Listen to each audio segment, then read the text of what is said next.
ایران نے برطانیہ کو خبردار کیا کہ اگر برطانوی بحریہ آبنائے ہرمز میں اپنے جنگی جہاز بھیجتی ہے تو ایران اس کے جواب میں فوجی کارروائی کر سکتا ہے۔ ایرانی حکام کا کہنا ہے کہ آبنائے ہرمز خطے کا حساس سمندری راستہ ہے اور یہاں کسی بھی غیر ضروری فوجی سرگرمی کو ایران اپنی سلامتی کے لیے خطرہ سمجھتا ہے۔ ایرانی حکام کے مطابق برطانیہ کی رائل نیوی اس علاقے میں جنگی جہاز تعینات کرتی ہے تو ایران اسے اشتعال انگیز اقدام تصور کرے گا اور اپنے مفادات اور سمندری حدود کے دفاع کے لیے ضروری اقدامات کرنے کا حق محفوظ رکھتا ہے۔ ایران نے یہ بھی کہا کہ خطے میں پہلے ہی کشیدگی موجود ہے اور مزید فوجی موجودگی حالات کو مزید خراب کر سکتی ہے۔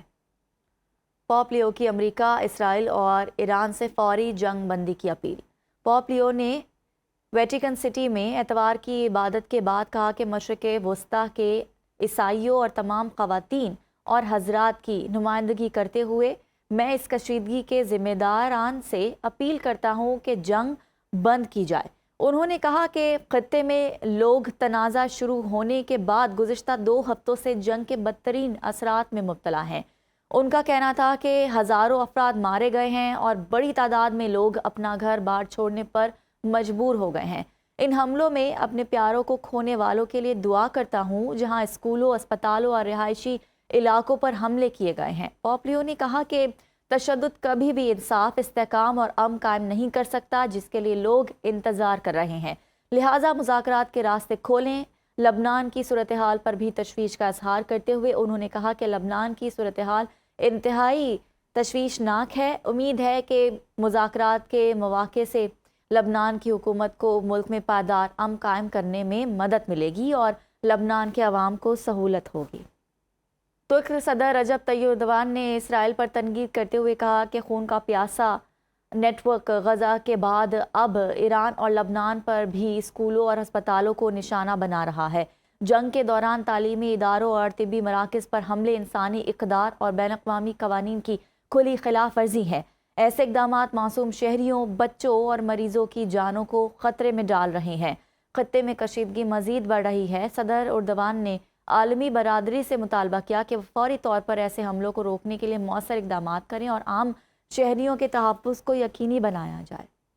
امریکہ اس وقت ایران پر انتہائی مضبوط اور واضح پوزیشن رکھتا ہے۔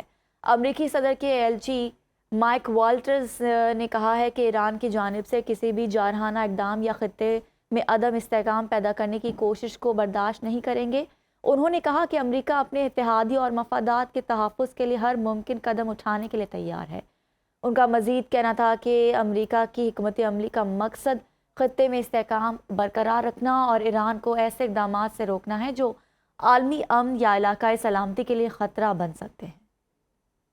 ایرانی صدر مسعود پزشکیان کا فرانسیسی ہم منصب ایمانوئل میکرون کے ساتھ ٹیلی فونک رابطہ۔ دونوں رہنماؤں نے خطے کی تازہ صورتحال اور جاری کشیدگی پر تبادلہ خیال کیا۔ فرانسیسی صدر میکرون نے مسعود پزشکیان سے بات کرتے ہوئے کہا کہ خطے میں حملوں کو فوری طور پر بند کیا جانا چاہیے اور آبنائے ہرمز میں جہازوں کی آمد و رفت جلد بحال ہونی چاہیے۔ انہوں نے مزید کہا کہ نیا سیاسی اور سلامتی کا فریم ورک خطے میں امن اور سلامتی کو یقینی بنا سکتا ہے اور اس فریم ورک میں یہ ضمانت شامل ہونی چاہیے کہ ایران کبھی جوہری ہتھیار حاصل نہ کرے۔ ایرانی پاسداران انقلاب نے امریکی دعووں کو مسترد کرتے ہوئے کہا ہے کہ آبنائے ہرمز مکمل طور پر ایران کے کنٹرول میں ہے، کسی بھی جارحیت کا بھرپور جواب دیا جائے گا۔ پاسداران انقلاب کے ترجمان بریگیڈیئر جنرل محمد علی نائینی نے کہا ہے کہ اگر امریکہ یہ دعویٰ کرتا ہے کہ ایران کی بحریہ تباہ ہو چکی ہے تو امریکی صدر ٹرمپ ہمت کریں، اپنے بحری جہاز خلیج فارس میں بھیج کر دیکھ لیں۔ ترجمان کے مطابق جنگ کے آغاز سے اب تک ایران تقریباً 700 میزائل اور 3600 ڈرون امریکی اور صہیونی اہداف کی جانب داغ چکا ہے۔ علی محمد نائینی نے خبردار کیا ہے کہ ایران کے پاس اس سے بھی زیادہ طاقتور ہتھیار موجود ہیں جو ابھی استعمال نہیں کیے گئے۔ ایران اس وقت تک حملے جاری رکھے گا جب تک خطے میں طاقت کا توازن دوبارہ قائم نہیں ہو جاتا۔